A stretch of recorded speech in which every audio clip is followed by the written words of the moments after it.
Good morning. Can everybody hear me? Well, I gotta say, it feels good to be back at the Pines Manor, right? So we have some new faces here. This is something that we do monthly. We do a training in this fashion about different topics. We try to keep it relevant to what's happening to the market. And here, Jeff, go live for a couple minutes. Right? So, I don't know about you, but it feels good to be back. And I don't know, does anybody in this room, in this market, want more listings? Yes. If you want more listings, raise your hand. Is anyone in this room a little tired of working on the buy side right now? Yeah. Right? No way, I need you buyers. Right? But I have a little secret for you. Is it all right if I'm completely transparent with you? Yeah, of course. 100% transparent with you? Yeah. Today's training will not get you a listing. You are not going to leave this room and a magical seller is going to call you and say, list my house because you were at this training. Right? So I just saw 3 people leave, but it's okay. Right? Training is great, but it only helps if you take action. Taking action is everything. Training to me has become one of the most overrated words in the real estate industry. You could go to every training, you could do everything, but if you don't take action, you don't get results. Who here has gone to a training? You're so excited, you're amped up, I'm going to implement everything I heard. You leave the room, you drive back home or to the office, and you realize, what did I just learn? And all your excitement just, boom, gone. Right? Taking action. Listings are so competitive right now, but we're going to go over 5 techniques that most agents aren't focusing on. Some are, but most aren't. And I don't know about you, but if I'm going after listings, I'd rather go over the sources that not everybody's going after right now. Think about it. You don't have to answer this. But what would more listings right now do for your business, your career, and your life? You can work with a lot more sellers at once than you can work with buyers. So we're going to unpack 5 proven. This isn't theory.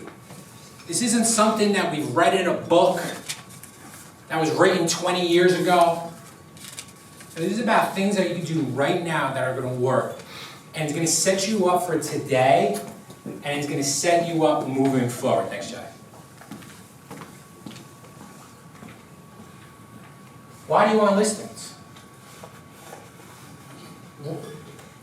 Why do you want more listings? You can shout out an answer. What would more listings do for you? Make more money. Make more money, control your business, scale your business. I don't know about you. Jeff Bezos can go out and make another $100 billion and fly people to the moon or whatever he does. But Jeff Bezos can't be 25 again. So what's more valuable? His $100 billion or his time? Once you lose your time, you can't get it back. Who here has been on an appointment and realized, that's an hour of my life I'm never getting back? Right? So you got to think, is time. And another disclaimer is, having a large listing inventory is not for everybody. I was wired for a large listing inventory. But some people are not wired for it. In a normal market, which we are not in right now, full disclaimer. So if you're newer or first time in a market like this, this is not the norm. But when you're working with 10, 15 sellers, who here has ever had the listing and the sellers called them furious because a door was left unlocked or something? Something that was out of your control. Where you put in the MLS, please wear booties, please wear a mask, and they don't. And the homeowner gets rightfully upset. Right? Buyers in a traditional market, Disclaimer, this is not a traditional market. Are typically happy. They get to go look at houses, it's fun, it's like HGTV. They don't care that it's Sunday. For them, this is a hobby. You know, not a hobby, but this is fun. So it's much different. So you gotta know what you're wired for. I learned real quick in this business, I was wired for sellers. First time I showed a house, I said, this is the bathroom, it's got a toilet, this is the kitchen, it's got a refrigerator. What material are the countertops? I said they're solid. And I realized real quick I was not good with buyer's agent. I tried to open up the lockbox, I couldn't open up the lockbox. They were my friends, of course they bought with somebody else, that's what friends do. Right, but I was not comfortable. But I started scaling the listing side of the business, which I was very comfortable in. And I went in to REOs and bank-owned properties, which everyone thinks, oh, Carl, that must be great. They give you a listing agreement, you put the house on the market and it sells. There's no work behind it. A lot of work behind REOs. And when I talk about having to build systems and to be able to scale it, is REOs is definitely something that you have to do. So I was able to scale the business and focus mostly on listings and do residential listings and just go strictly listing side. I was able to build a team, have buyers. I didn't have to pay for buyers leads because you know what happens when you get listings? You get buyer leads. You know what I tell agents if they're having an issue with their business? Hey, I need more buyers lead, I need more this, I need more time. I said this to someone yesterday. I said, you know what you have to do? You have to GFL. They're like, well, yeah. I'm like, you don't know what I'm talking about, do you? Like, no, no clue. GFL, get F listings. Get F in listings. Because when you get the listings, it solves all other problems. You get more time, you get more leads, you get more control of the business. So, snapshot, what are we seeing in today's market? The pandemic. Right, the last time I did a training in this room was March 10, 2020. And I did a different listing leads presentation. And you know what I talked about in that presentation? How it's a competitive market. Man, did I not know what we were in for. This is a competitive market. March 2020 was not a competitive market compared to this. The end of March 2020 was really not a competitive market. But we are in the most competitive market because what happened with COVID, interest rates dropped significantly. I remember in the beginning, the rates went from 3.5 up to 5. So, well, this is going to be interesting. And then the next day dropped to about 2.5 to 3. What happens? People are at home. Who here saw the Saturday Night Live skit about Zillow? About the people searching, the new addiction of searching Zillow and looking for your dream houses. Right? I was guilty of it. I'm looking at that house. I'm like, oh, I could live in Naples, Florida. You know? A lot of people started moving. We're seeing contracts being canceled because people thought they were moving because they were going to be able to stay working at home. And guess what? They have to go back to the office. I think we're going to see a lot of people who bought in the last year not stay that long because life and plans have changed. Inventory. Inventory has declined rapidly. It's starting to loosen back up. Started. And agents are funny. You know why? Oh, Carl, there's no inventory. I don't know. This is crazy. Maybe I'm in the wrong field. I mean, there's literally no inventory. It's going to loosen up. It loosens up a little bit. Oh, Carl, the market's about to crash. There's more inventory. What's going on? I'm so nervous. So you're upset when there was no inventory, and now that there's a little bit of inventory, you're upset. So it's important. So things. The only thing that's constant in this business is that things change. Who here has been in the business for more than 10 years? We've seen a lot of different markets. 2011 was not a fun year. Yeah. See, everyone that was in the market in 2011 went, yep. Right? Houses that you see selling now for $600,000 were selling for $250,000. couldn't give them away relative to how we see it now. You know, I've seen it. I've seen properties that I sold as an REO in 2010, and I've seen the price 4 times as high as it was when I sold it in 2010. Right? I think we're going to see prices start leveling off, because what's happening is some sellers are astronomical in their asking price. How many times have you gone on the computer and you've seen a listing and go, I can't believe they're even asking for that? All right, this is a room of full disclosure. Who here has done that and then saw it go to attorney review 2 days later and go, oh, there goes that. Right? So it goes both ways. And I've been there. Right? I've seen a house go on the market and I'm like, there's no way. I'm going to wait till that's 100. Oh, never mind, attorney review. And then on top of that, they await their price. And then you're right, but we're starting to see a lot of that. I think we're going to see more inventory. I think we're seeing buyers. I talk about this all the time. There's a lot of fatigue right now. A lot of people are going on vacation. A lot of people are just burned out from the last 6 months to year.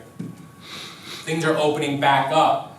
I think that's going to create more inventory. I think it's going to create more inventory too, because people are going to get a better idea of what's going to happen in their life in the next few years with work. A lot of people change jobs.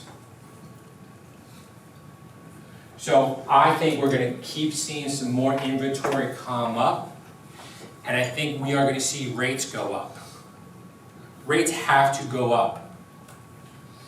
Rates are not supposed to be at 2.5%.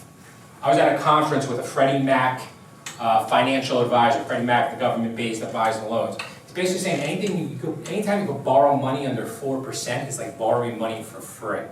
Yes. What's happening with inflation? Is it going up or is it going down? It's going up. So what's that going to do to rates? It's going to drive the rates up. If inflation's at 8%, they're not going to let people borrow money at 2.5%. It's just economics. But luckily, the agents in this room are going to be prepared. And let me just full disclosure, I don't think, who here was in the market in 2008? In 2008, you saw top producers run out of the business in 3 months. Not 6 months, not a year. Literally got an award in January and in March you're out of the business. I saw it in the office I was in. I don't think we have 2008 coming. I think the government's going to step in and forbearances, workout programs and stuff. They do, I don't think the government wants to see another 2008. And I don't think banking is in a much riskier place than as it was in 2008. I literally remember I was doing REOs, I had an account called IndyMac Bank. I remember eating dinner with my dad, watching people storm IndyMac Bank to take their money out of the ATM, like it was the Great Depression, because the bank was shutting down. And I remember I just looked up at my dad and go, well, there goes that account. Things are constantly changing. What is also another big factor in today's listing inventory? The number of agents getting into the business. We have more agents in the business today than pretty much ever in history. We have more agents than we have transactions. So what happens to the agents that were raising their hand in 2008 and who here has ever thought they were getting a listing or something and or they were working with a buyer and then they ended up working with their friend's mother's cousin who just got into the business? Yep. Had that happened to anybody in this room? Yes. I hate to give you this news flash. It's going to continue to happen. Who here got their real estate license and you had to go sit in a dark, smelly, cramped room for 120 hours or 90 hours, whatever it was, right? Just praying for a break, just praying to get out early. Now you can get your real estate license on the comfort of your lazy boy recliner while having a glass of wine. So the one biggest barrier of entry we had to get in the business was that you actually had to physically go to the class. That barrier has been removed. And listen, I don't think it's all bad, but what I'm just saying is there's more and more agents. My job here is to let you know what I see happening in the industry. So more agents are going to get in, but in my prediction, and we just renewed real estate licenses, which is a fun process as a broker. In 2 years, when renewals come up, if the market shifts, we see licenses decrease. It's kind of the natural evolution.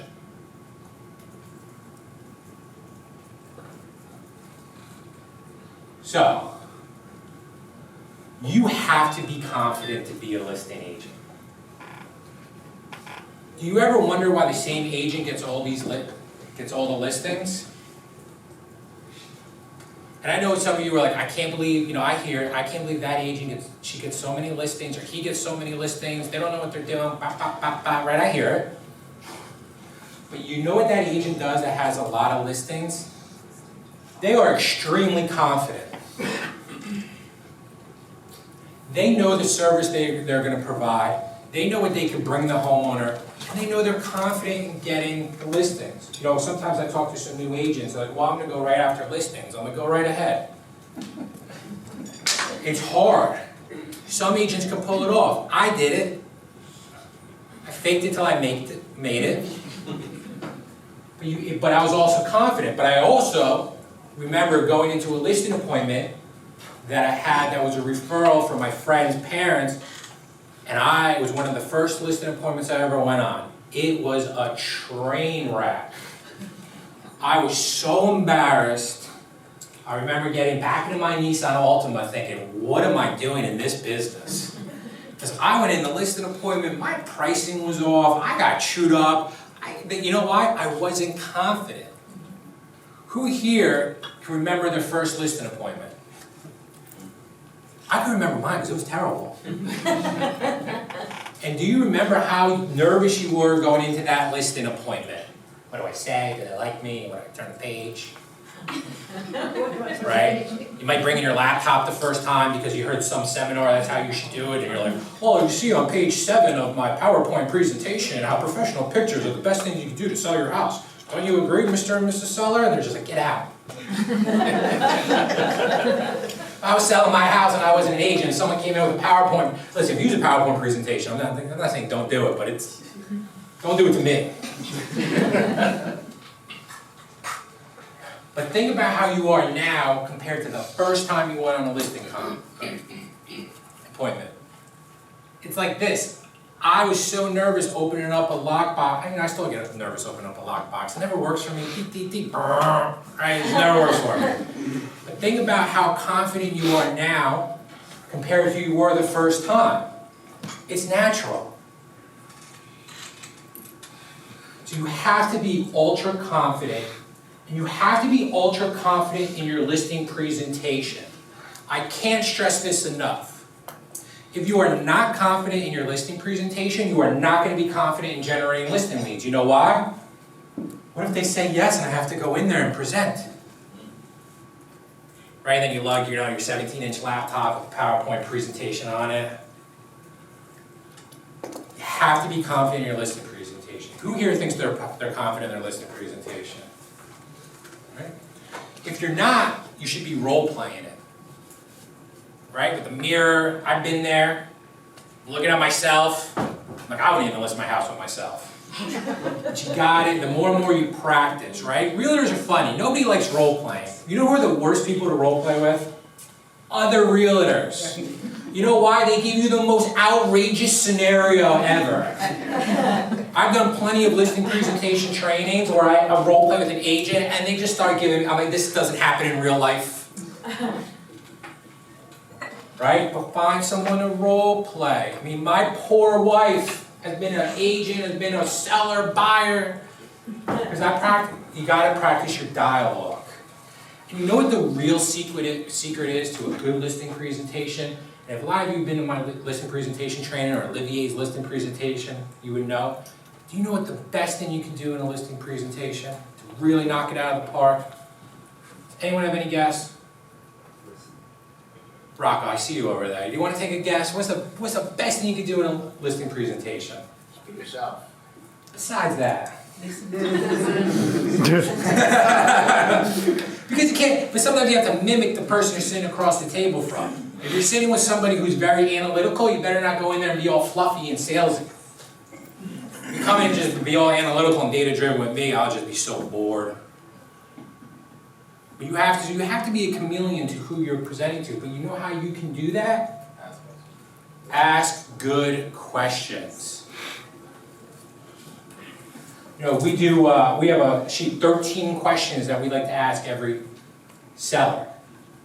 You have to ask good questions. Because newsflash, you know it's not always the most important thing to a seller? Top dollar and how fast you sell the house. You know why? If you think that's the most important thing when you speak to a seller right now, what's going to happen? Right? Oh, top dollar, how fast you can sell it. Well, I don't want you to sell it too fast, like I have nowhere to go. How many people have talked to sellers and they're not ready to go because they're afraid to go out there and buy? You know why? Because people are putting on Facebook lines of 75 people at an open house and you're scaring the hell out of the seller. Serious. They're thinking, I gotta have all these people come through my house? Right? I mean, this is one of the only times that you can actually get away with a contingency of the seller finding something. And I always say too, it's magic. When they find something, when they sell their house, they usually find something pretty quick. But with that caveat, we have seen some deals that have been dying because the seller can't find a house. You know, we also see this. A lot of people are saying, oh, I'm not going after for sale by owners. Because right now, they might not need it, whatever else. For sale by owners need agents more now than ever. With all the offers and everything. And you could confidently say you will probably help them get more because it's so tough to navigate through all these offers. Heck, a lot of agents don't understand the appraisal waivers and stuff. How is a homeowner who's not even an agent going to really understand it? Right? Our job is to educate the FSBOs. So a little bit about my story. It was 15 years ago. Wow, it's 15 years ago. I say that out loud. I haven't done this in a while. 15 years ago, I got into real estate. I started going after REOs, and it was in 2006. Does anyone know what happened in 2006? Yeah, market slowed down. Market was like this. 2006, things were humming. Yeah, it was excellent. Right? I had agents sitting around the office talking about this market like it was the great white. Wait, they're like, they just called it the market. I'm like, what's the market? All right, I'm 25 years old. I just got into business. I had no clue what I was doing. I lived off a credit card with 0% interest for 12 months. And I said, I'm either going to make it or I'm not. I'm going to go back and get a real job because my dad's probably going to kick me out of the house if I don't make it. You know, so I started in April 2006 and 2007. I did about $15 million in volume. Disclaimer, $15 million in volume in 2007 was a lot different than $15 million in volume right now. A lot of units. You know, I was able to bridge that gap from April to December to build $15 million worth of volume. Do you guys want to know what my secret was? I worked my ass off. I went in every day like it was a job, 9 to 5. There was this thing, you don't see it much anymore. It sat on a desk. It had 9 digits on it. It had a cord, and on the other end, you press some buttons and you get people on the other end. Right? A phone. I got really, really good on the phone. And I think being good on the phone is one of the most underutilized skills today. And this is why. Right? Texting and follow-up and all that's good. Matt, I text you, how was your day? What can you do when I text you? Respond. You can respond, but you have to respond right away? No. Can you craft your day the way you want it to sound? Sure. Right? My day was unicorns and chocolate and roses. You know, it's like my 4-year-old's perfect day. But if I have you on the phone and I say, Matt, how was your day? Do you get to really sit there and craft a response when you're having a conversation? Right? Because it's more, you're going to react. You're not going to sit there in silence. So So being good on the phone will help you increase your listings, period. And if you're not comfortable on the phone, I suggest you just keep trying it more. Because I was nervous as heck on the phone. But I built my business on it. Right, I started doing REOs. You know, it wasn't like REO companies, it wasn't like Countrywide. I don't know if many of you remember Countrywide. It wasn't like Countrywide called me one day and say, hey Carl, I know how hard you're working in your 3-foot cubicle in Hillsborough, New Jersey. We would love to give you some listings. I used to call 1-800-Countrywide. Right? You wanted to talk about a deep dive to nowhere? And I would have a way to get around the gatekeeper, get to the asset manager, be able to build rapport. And you know what I did to these asset managers when I got them on the phone? I asked really good questions. What are you looking for in an agent? If we were to work together, how would you want me to communicate? Better yet, if I did something, if I made a mistake, because it's going to happen if we have a long relationship together, how should I approach you and tell you about it? How truthful do you want me to be with you throughout this process on a scale from 1 to 10, with 10 being extremely truthful about what's happening with the asset? All questions I would ask sellers. You know, what are the top 3 things you think your last agent could have done for you better? I'd ask that to an expired. Do you know why I would ask that to an expired? They would tell me what they want. I'm not that smart. Why am I trying to figure it out? So I would ask those questions, they tell me what they want. Guess what I was able to go in and tell them what I'm good at? The 3 things they wanted. To be a good listing agent, it's not about you, it's about the seller. I say this, I see too many agents bragging their way to get listings. Right? Guy's been in my seminar, heard him speak before, you know this one, right? The sellers don't care your circle of excellence magenta, or whatever color. My dad has no idea what circle of excellence means. Right? But my dad, when he sold his house, and he listed it with me. Oh man, got a cash offer in the first week. I knew he listed it too low. I'm like, Dad, you could be in my seminar. Right, but it's about the right expectations. The more you focus on the seller when you're going after listings or in your listing presentation, the better off you're gonna do. It's not about you. You're there to help solve their issues and needs, and you could be rewarded handsomely for it.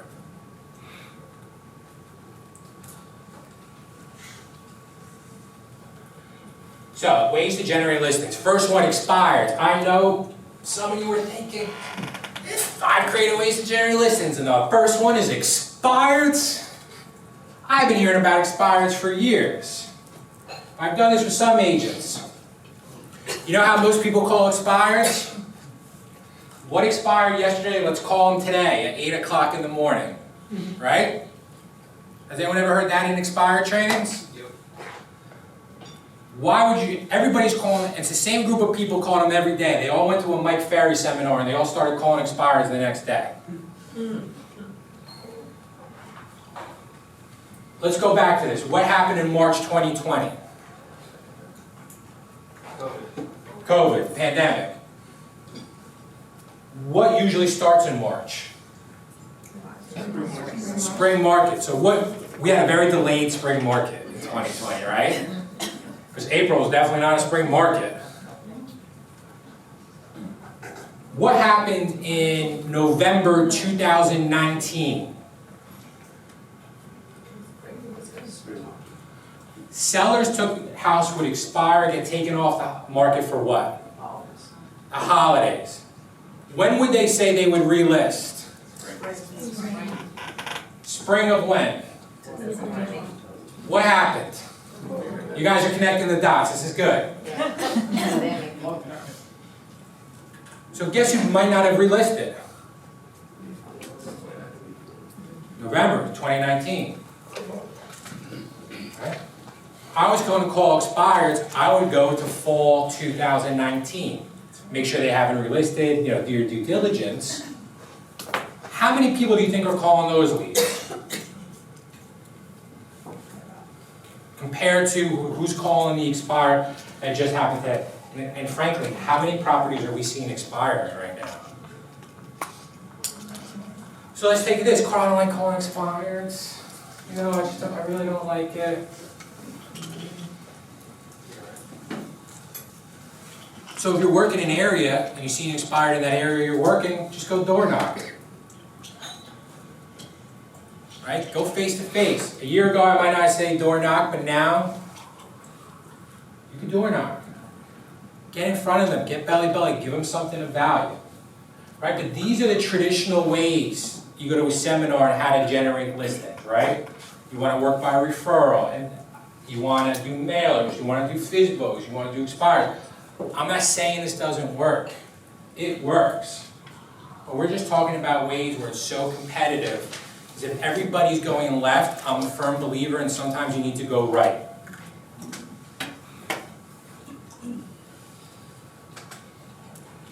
When you talk to expireds,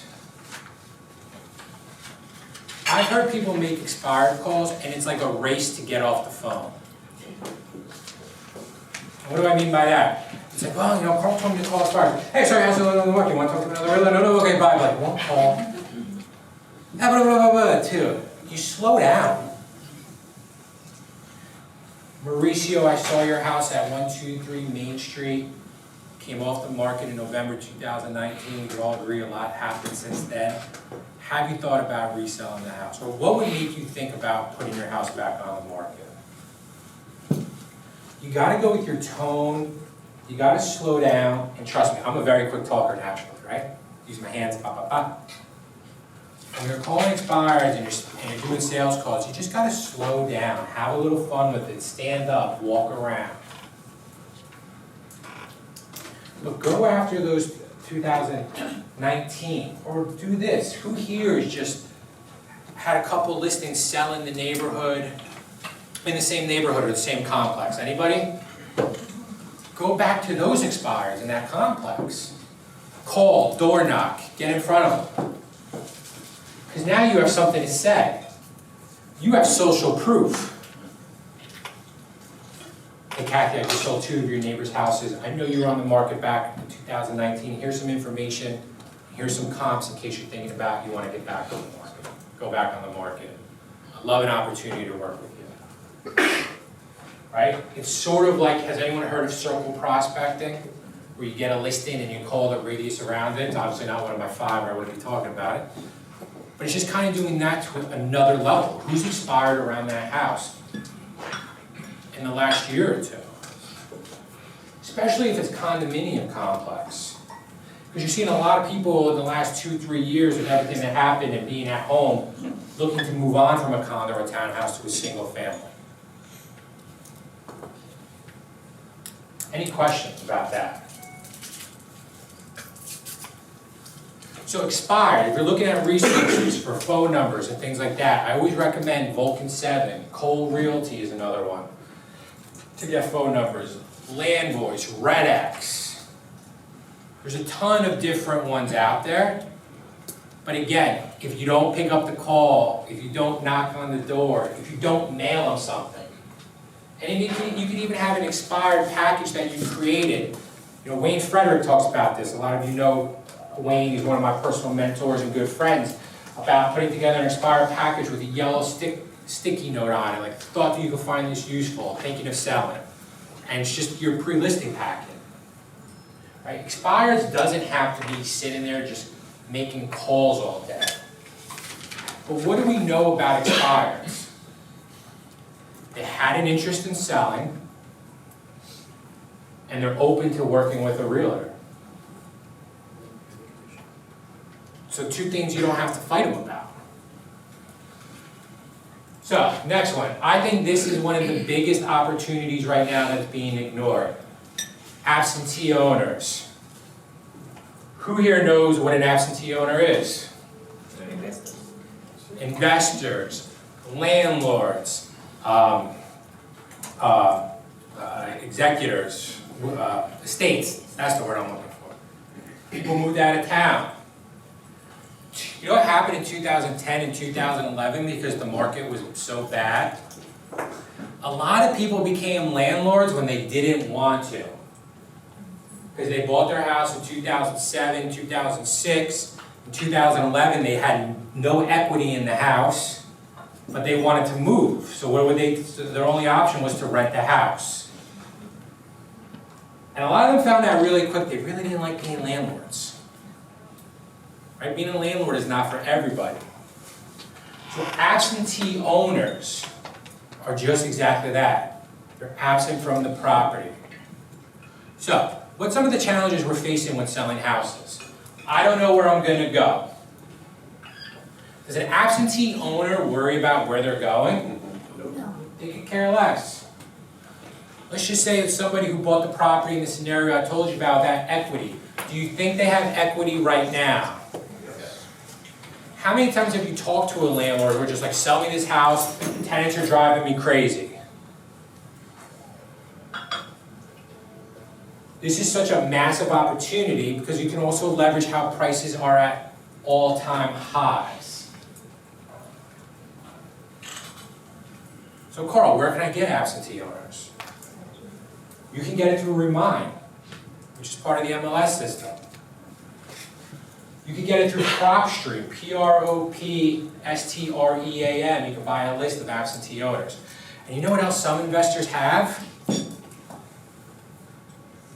This isn't that tricky. Multiple properties. So you get the address of where the absentee owner lives, you get their phone number, let's just say you get their address. What kind of things could you do to go after absentee owners? You can mail them, you can call them, you can send, mail them, send them information, send them a couple comps of recent sales. You can send them articles. Now, we're not accountants, but there is talks about the 1031 exchange going away. Hasn't been passed, but there's talks about it. Could be a good time to sell an investment property and look at doing a 1031 exchange. So I think absentee owners are one of the biggest avenues to go after. Right? You get an email address, you could do a video email. There's different ways that you can go after absentee owners, but I think this is one of the biggest areas right now. Have landlords over the last year had it easy or hard? Hard. Forbearance there's still forbearance, but there's also still the eviction moratorium. So a lot of landlords could not be paying the mortgage right now through forbearance because they're not collecting rent. But what are they thinking in the back of their head? What happens when this all ends? Nobody knows what it's going to look like. Nobody knows how it's going to shake out. But what we do know is the market is hot and prices are high. And I don't know about you, I enjoy working with investors.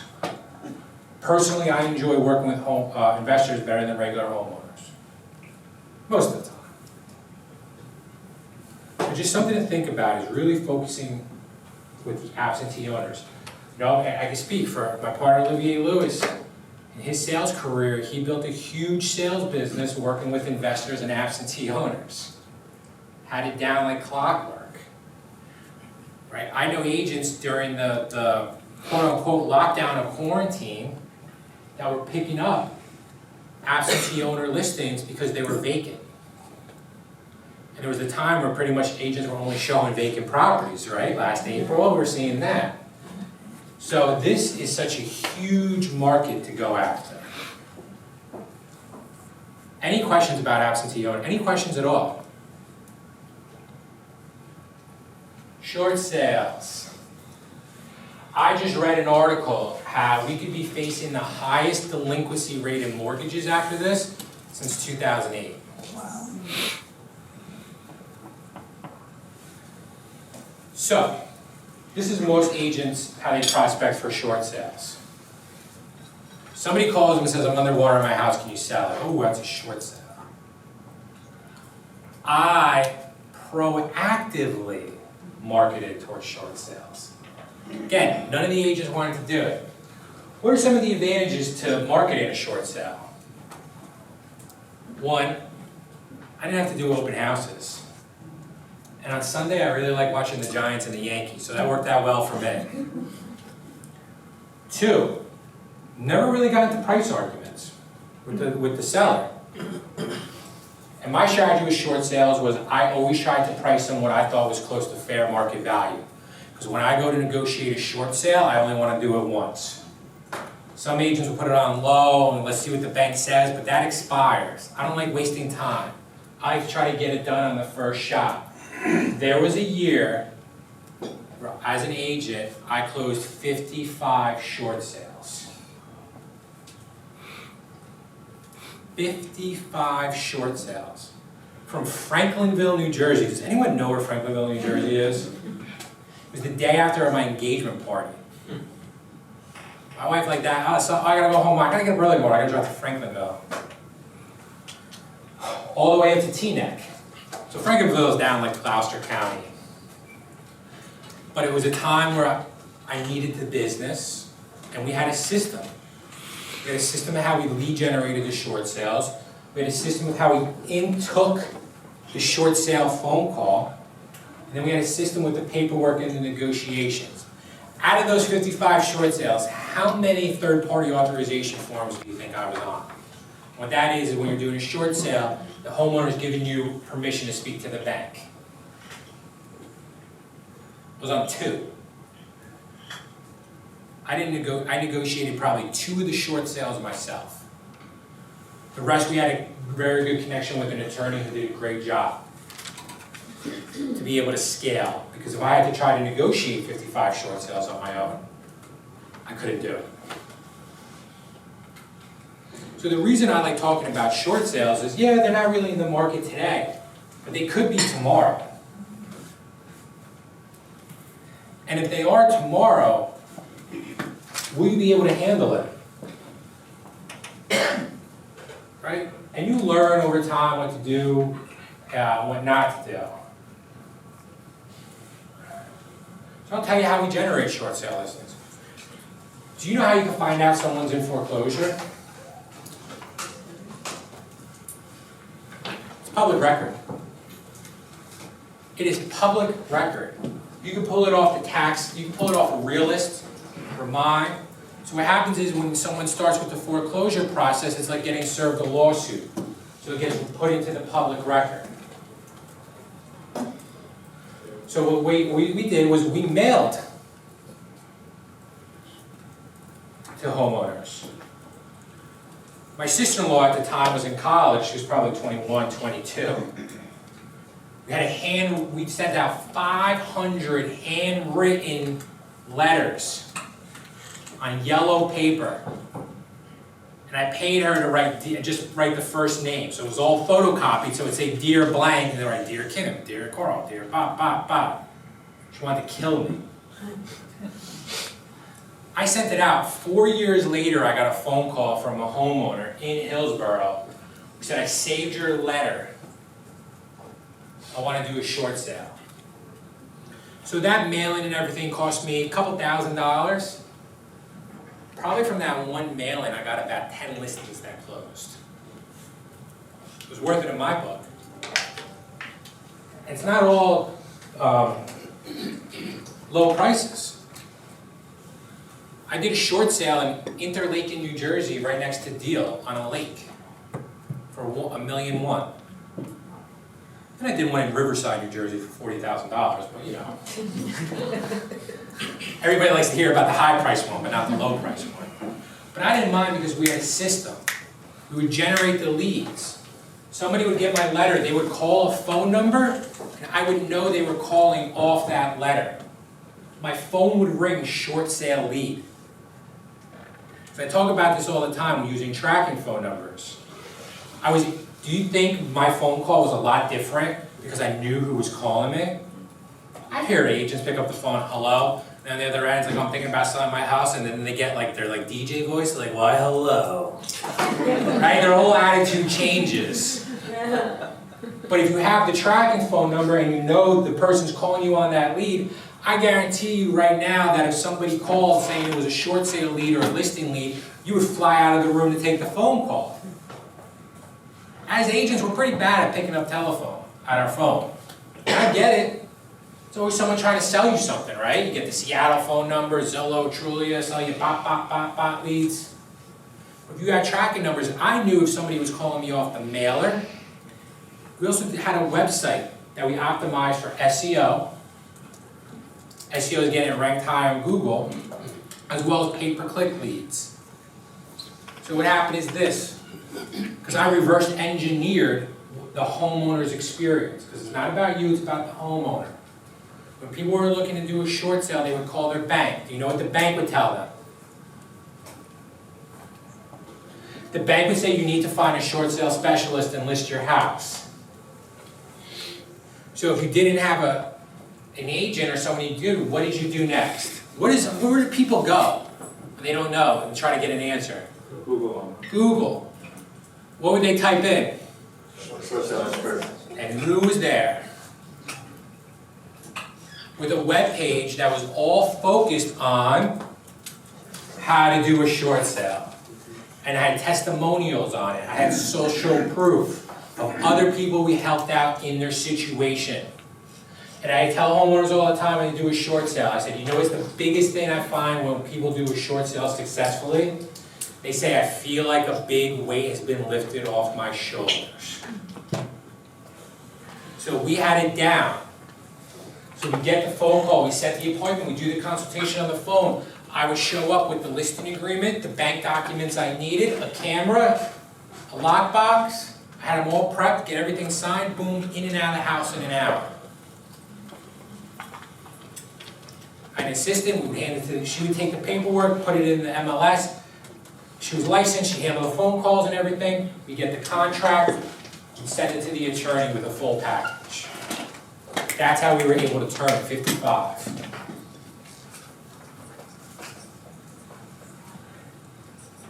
So it's all about how to set up this system and how to scale it, no matter what business you're doing. Who here would love to sell 55 listings in a year? Right? When you start getting to those big numbers, you're going to need help. There's only so many hours in a day. So that's how we set up to scale our short sale business. We would do Google pay-per-click ads. We would mail the pre-foreclosure list. Again, you can get that off of PropStream. We would door knock and leave a hanger. But you know what I was able to do? Is I was able to track out of all of our different ways of generating leads, which was the best and which was the worst. Because I talk to agents, and a lot of times they think something's a good lead source. Oh yeah, I get calls off of that. But when we track it and we measure it with tracking phone numbers or email page, certain landing pages, they realize that a lead source wasn't really as good as they thought it was. But I was so dialed in, I'm like, okay, I know we could cut this. You're not getting the results. Let's take the time and energy and the money we put into this, and let's put it into this source that's working well. And this wasn't me guessing. This was me looking at data, analyzing, and doubling down on it. And that's how you scale. Right? There's people out there going to sell you programs on how to scale. It's really not that hard. It's just taking those extra steps. So I'm a big advocate in tracking phone numbers and put different numbers in all your lead sources. We use programs like Better Voice, Callfire. We even have a video on how to set up Better Voice. But the tracking phone numbers has been a huge difference in measuring what's been working and what hasn't worked. Next technique is video. 7 people just rolled their eyes at that. You know why I'm so passionate about talking about video? Because it works. Again, this isn't theory.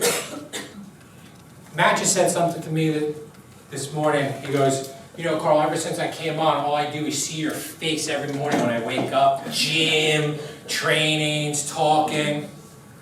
Sorry, Matt. Right? But what's good with video? especially during the pandemic, more so than ever, where are people spending their time? I see now people on their phones. It's okay, I'm not saying that like, oh, put your phone away, but that's where people are spending their time. So meet people where they're at. What is one of the biggest demographics of sellers? What age group? I'll just tell you. Right, 50 plus. Why do you think 55 communities are so popular, so big? Because that's the age where you have a lot of sellers. I was reading a study, you know who's one of the biggest users of Facebook? 55 and above, 50 and above women. So meet them where they're at. If they're on social media, you have to be there. You're using video. And disclaimer, you don't need a production team to do this. Right? When I started doing video, it was about 4 years ago, before it was so cool now, you know? It was 4 years ago we started making a big, heavy investment into video. What does video do? It makes you have a connection with somebody. Who here has seen the article of like the actor who gets in trouble? And everyone's like, oh, I can't believe Bob Saget did that. He was Danny Tanner on Full House. And he's talking about, well, I won't talk about what he talks about. Right? But why do people do that? It's because they see him, they think they know him. You don't know him, but you see him. People build that relationship. So you can meet them where you're at. You can't be afraid about it, and the truth is, the way you look and sound on video is the way you look and sound in real life. Right? I have less hair on video than I like to think I have in real life. Right? We did a video challenge in our office.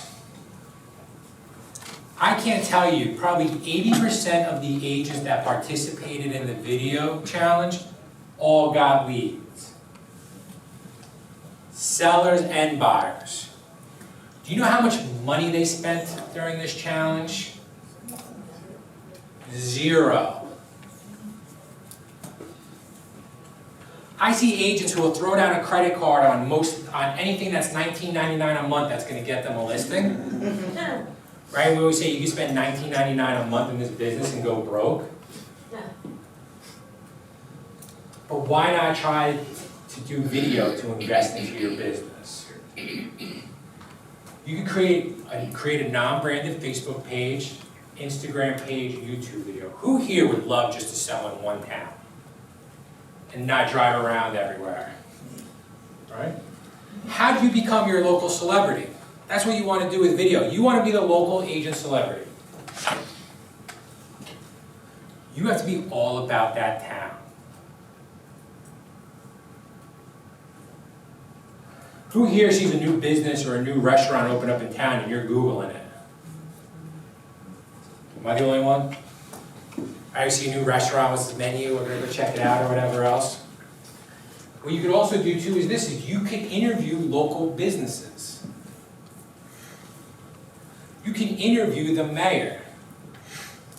You can then take this, put it on your non-branded page. You can spend as little as $5 a day, so $150 a month. Full disclosure, I think my Starbucks bill at the end of the month might be bigger. And you can generate leads. And it doesn't always have to be, if you're thinking about buying or selling real estate, all. It's about just being seen and being recognized. And people will reach out to you through Messenger. I can't tell you. There's agents that have joined our company who I didn't have their cell phone number because everything was done through Facebook Messenger. So what I'm telling you again is not theory. This is stuff that we're doing on the company level. Putting videos out, and everything always having to do a call to action. Right? Drop putting your phone number in there. People will reach out to you through Messenger. And if you don't have Messenger on your phone, you should have it. But it's such a great way, and just you have to be consistent. You don't have to do it every day. But it doesn't always have to be real estate. So you put it on your non-branded page, you share it to your personal page. You can then boost around that area. You could do a market report. You just do things about the town. You could leverage big events. Like for instance, Milltown is known for having like a big 4th of July fireworks. You know, in the fall you're gonna start seeing a lot of like East Brunswick Day, Cranford Day, things like that. Just leverage these events in video and just keep them going and building brand awareness. It's like having your own billboard where everybody is on the phone. Right? Olivier always talks about this too. If you're trying to really double down on an area, become the go-to person, your signs in front yards are your billboards. So what you're going to also do with the video is you become that go-to, you become that resource. I don't know how many here follow Gary Vee, right? He's always talking about just building that brand, being there, being the go-to. You want to build a magnet.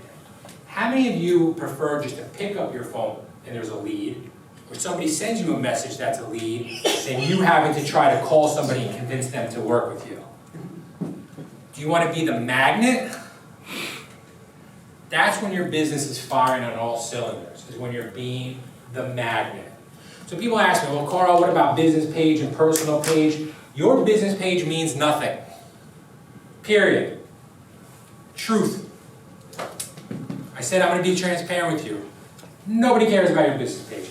Facebook will take its whole time to make sure your business page isn't seen. When is your business page seen? When you're running ads. Who here thinks Facebook is a for-profit company? Are they going to give you your business that exposure for free, or are they going to charge you? Right? But what's good about the video is this. Where are a lot of your past clients' fear on social media? Right? You're connected to them on Facebook or whatever else. So when you do this video and you get out there, guess what you're now doing with your past clients in your sphere? You're staying top of mind. So what's good with it, and I know a lot of you already do a great job with video, but this is such a great way to stay on top of mind. Let's just say you're doing a client appreciation event. You do a video inviting your past clients, and then you can just send it to them through direct messenger.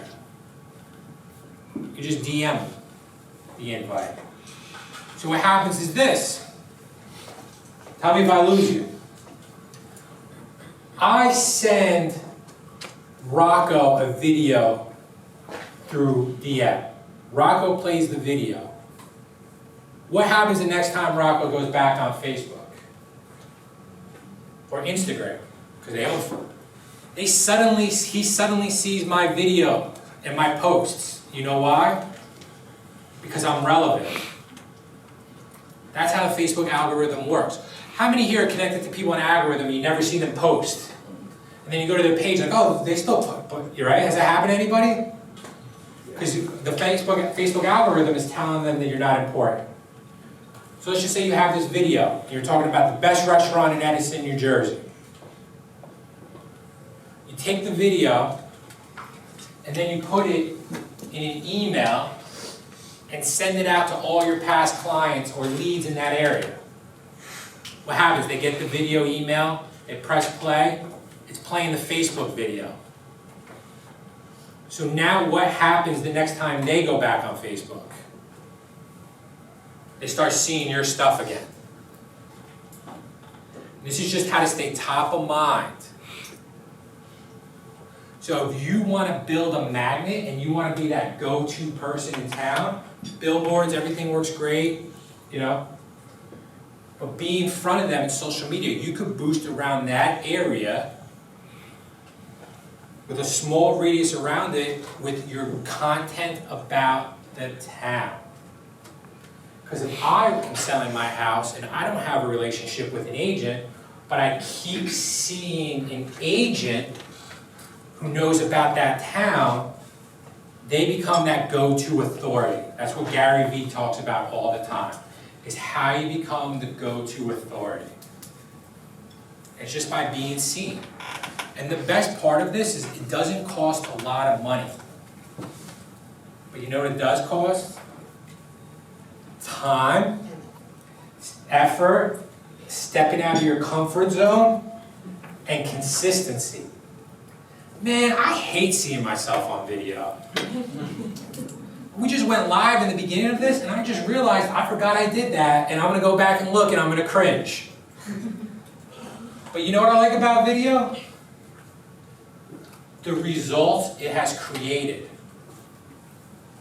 And I am more obsessed with the results I've created than I am about the trolls on the internet, who are mostly my friends that I went to college with. If you saw a group text I had, you would see all my videos in not nice ways.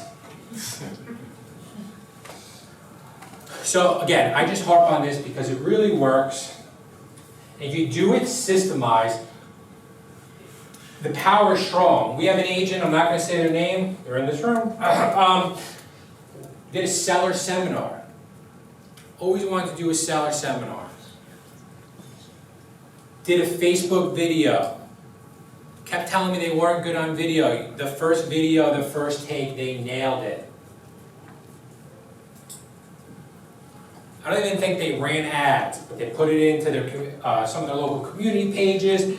They sent it to some people through direct message, and they had results from it. With little to no money. But what did that agent do? She put the work in, she stepped outside her comfort zone, she wasn't afraid to make a mistake. You're going to make mistakes when you're trying new prospecting ways. But you can do seller seminars. And a lot of stuff we were doing in the seller seminars was how to show your house safely during the pandemic. How to be able to sell your house and close on your terms as the seller. How to make small improvements to your house and get a big return. We have other agents who generated a ton of business on the buy and the seller side by doing the videos in Spanish and focusing on the Spanish market. And I said to this agent, I noticed on one of their videos they had all these views. I'm like, you want to generate some business today? Just do some videos, do a seminar, have people come in. And I think they got about 11 buyers from it. So you just flip it on the head. People are like, well, what happens if I only have 2 sellers show up? Oh, you don't want 2 listings, do you? God forbid that happens. Right? And then what happens is you run it quarterly. You run it consistently. And the seller seminars, it could be over Zoom or it could be, you could do something like this. Because you know what happens when you do those seminars? Guess who's the expert? Me. Guess I don't have to sell them. They want to work with me. That is what you can do with video marketing and building a magnet. We have an agent in our Hamilton office. She went through this training. She shared this at one of our masterminds. I talked about doing monthly marketing updates, monthly status. Talking about prices and data.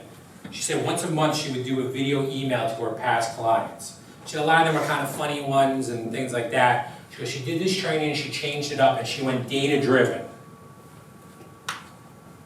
I could share this story. How many listings do you think she got from that one email? Data driven to her past clients doing a video.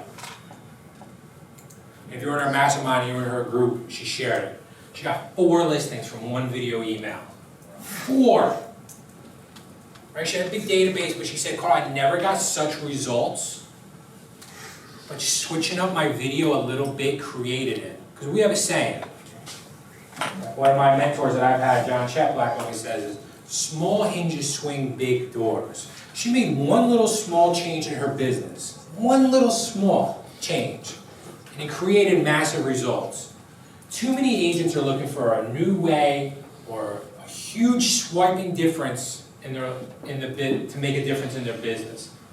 It's usually what you're doing, having somebody else look at it and give you a few small ways that you can move the needle in your business. 4 listings in the most competitive real estate market ever. And they weren't 4 listing appointments. They were 4 ink dried on a listing.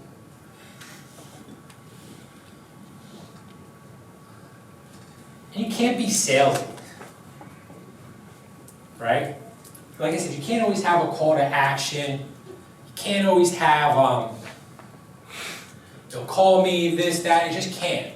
Because people will get turned off when it's too salesy. You have 3 seconds to gain the attention of somebody on social media. 3 seconds.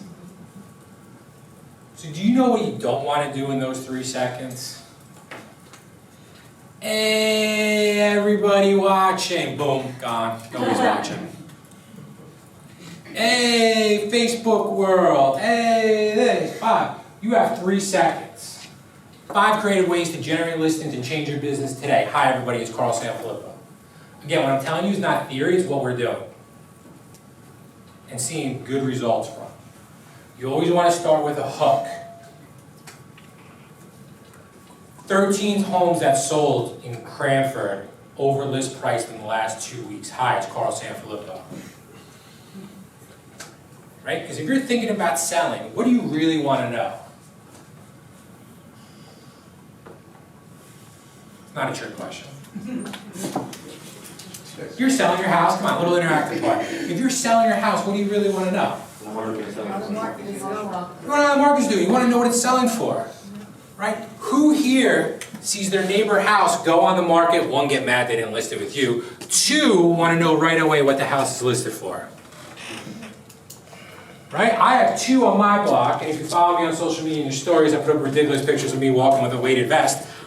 But I was walking the other day with my weighted vest, and 2 houses down from me I saw a for sale sign come on. What did I do? Right away I Googled the address because I wanted to know the price. If you're thinking about selling, people want to know what the houses are listed for. They want to know what they're selling for. So give them the information they want. It doesn't always have to be like, I don't need to know how to make like a cheesecake when I'm selling my house. I want to know what other houses are selling for so I can get an idea of what my house is going to sell for. And what are people doing right now when they want to find out what the value of their house is? Gareth, are they calling you first? No, I'm calling Zillow. Right? They're checking their Zestimate, they're checking the Realtor.com value, they're checking all the different values. It's like buying a car. When you go buy a car, what's the first thing people are looking at? The dealers' websites, auto traders, because they're like, oh man, if I call this dealer, they're going to be calling me forever. Right, Suzelle? They're going to stay on top of you. So they're checking it out online. People are doing the same thing with houses now. So this goes into the video marketing. You need to have really good social proof. I was talking about this with some people yesterday. Right? You should have a Google business page with reviews. You should have some Zillow reviews. You should have an up-to-date headshot. Because what's going to happen is, if you don't know them, even if they're a referral, they're going to Google you. If you Google yourself, are you going to show up the way you want to show up? If not, you got to work on it. People want social proof. Right? If I was decided I was going back into sales and I was going on listing appointments, you better believe that I would be sending the homeowner either video testimonials or testimonials, something before I get into the appointment. Because what happens is most agents are getting the reviews, going into the homeowner, start talking about the price of their house, and shoving paperwork in their face, and they don't even get to review it. Has anyone been guilty of that? Yeah, you all have. I've done it, right? You give them the paperwork and you realize, how do they read my reviews? I've been talking the whole time. Right? Giving them the review, sending them a video. Here's social proof. I mean, how many times do you go onto a sales webpage for whatever? I mean, everyone's selling everything. That you see the testimonials from everybody. I was doing that on my short sale website back in 2012 because people want to see the social proof. How many times do you talk to a seller like, oh, how'd you get me? Well, I read your reviews and I liked what other people said, so I wanted to call you. You gotta promote that stuff. You gotta do it. Man, it's even as simple as, one of the agents we had in our Cranford, he did a tremendous job of getting reviews from his clients at the closing table. And why is that such a good idea? At the closing table is the biggest time you're going to be, if the closing goes well, it's the biggest time to get people to say yes to do things. Right? Hey, would you mind doing a video review for me right now, right? Sure, we're so excited we just got the house. That's one of those other closings maybe I want to do it, But you can use that as an asset. You can send it to the seller before you meet with them. Social proof. You want to have raving fans. I talk about this in our referral training. You want those raving fans, and you want to promote it. And you want to tell a story. I've seen so many posts of just closed with the flyer. I love the just closed where the agent tells the story. Do you know what marketing really is at its core? It's telling good stories. So I love when someone posts, we just closed, met Sally 10 years ago at an open house. That's right, I said 10 years ago. Sally thought she would never be able to achieve the American dream of buying a home, but after this, that, this, today is the day, and I am so excited for Sally. And give you a picture of you and Sally. That's engagement. That's what people want to see. The flyers and stuff are great, but what about the story behind it?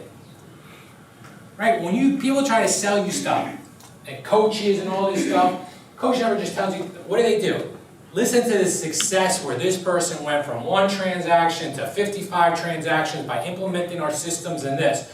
And for $95,000, we can do the same thing for you, right? You gotta tell the story behind it. Even the just listed. What happens, you're posting around saying this sold for this much over the list price all the time. What does that tell the people on social media? That it's easy and I don't need a realtor. Sometimes we're our own worst enemy in the industry. I'm not saying anyone in particular in this room, I'm just saying in general. So, any questions about the video marketing machine? Anybody who's never really embraced video, feeling a little froggy, you want to do one afterwards? I'll do it with you if you want. I've embarrassed myself enough, I don't care.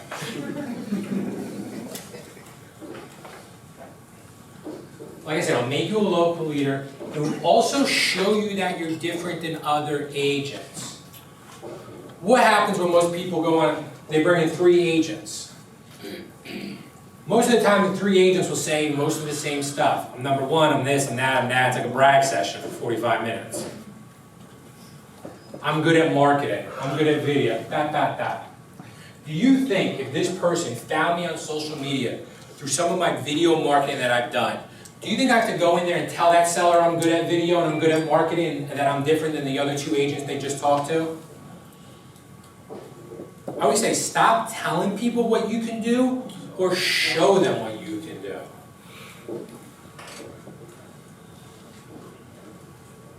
So again, you can boost and run the targeted ads.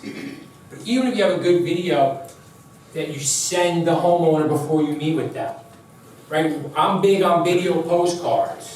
You get the video postcard and it opens, it's a video. When people see that, do I have to explain to them that I get technology?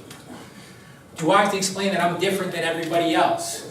Do I have to explain that I know marketing? I don't have to explain it because I just showed them. I'm a huge believer in pre-listing packets. For under $100, you can have the most impactful moment before you go into the listing. Proven. I know an agent that got over a 7-figure listing because of a video postcard that cost $40. How's that for an ROI? It was a techie seller, he was into it, right? It was like this, wow, this made you different. The agent said to me, Carl, everything's, that's kind of right what you said. Right? Making that investment and then being consistent with it.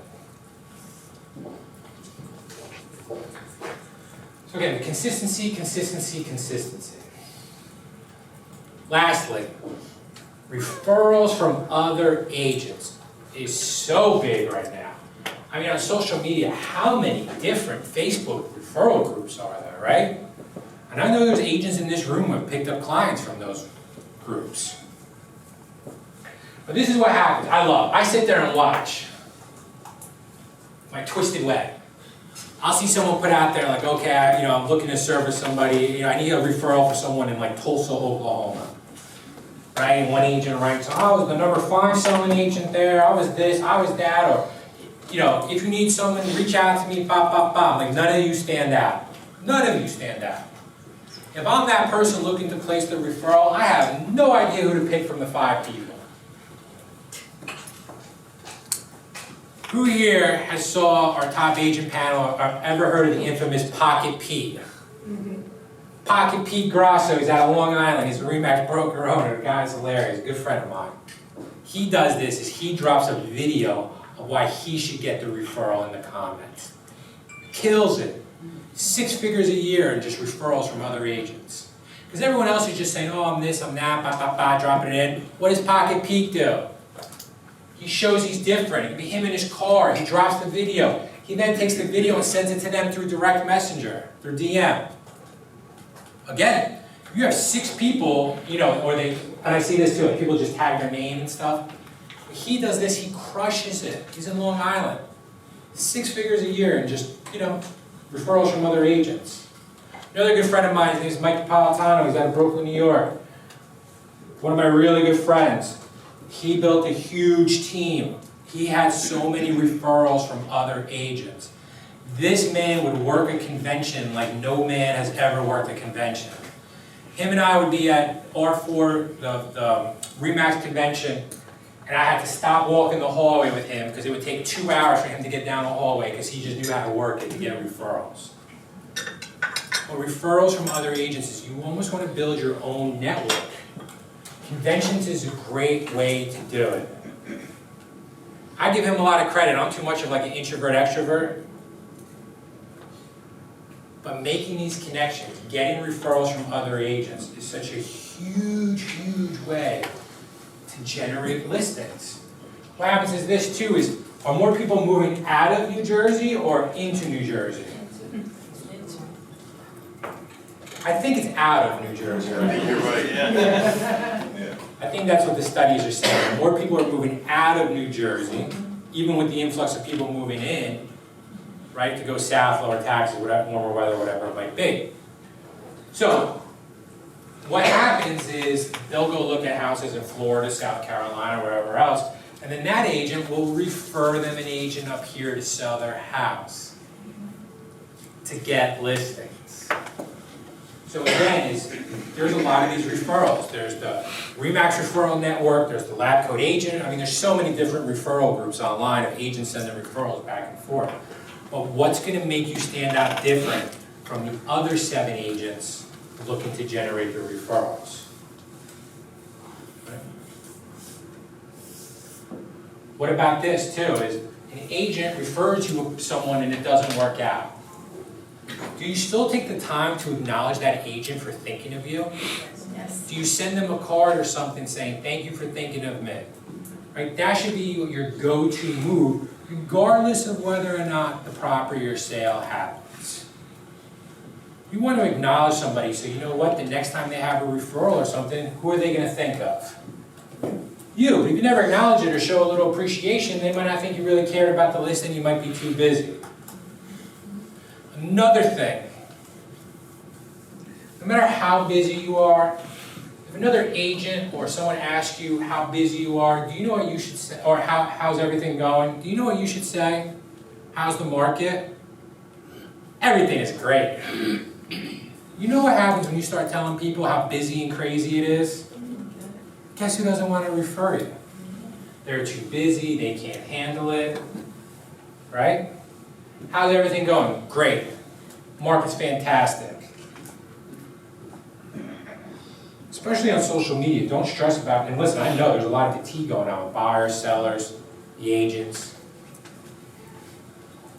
But you can't let people know, because it could cause you referrals. Right? We've all been there. Think about it. You've dealt with somebody like, oh, they're too busy. Right? So you go to somebody else. Do you want them to go to somebody else because they think you're too busy? No. So just remember that in your messaging, even with other agents. Because you can even build, and this doesn't have to be agents out of state. This could be agents in North Jersey. You gotta love New Jersey. 20 minutes away, it's like a whole set. Like, I don't go over there. It's 20 minutes. It's a whole different area. It's one of the 27 MLSs we have in New Jersey that I don't have. Right? So just make sure you're even networking with local agents. I did a lot of short sales by getting referrals from other agents because they didn't want to handle it. So this is just a huge way that you can do it. You can video email agents that you're working with, that you're meeting at conferences, and stay on top of it and just build your agent network. So, first and foremost, it was great to be back and doing this at the Pines. Thank you.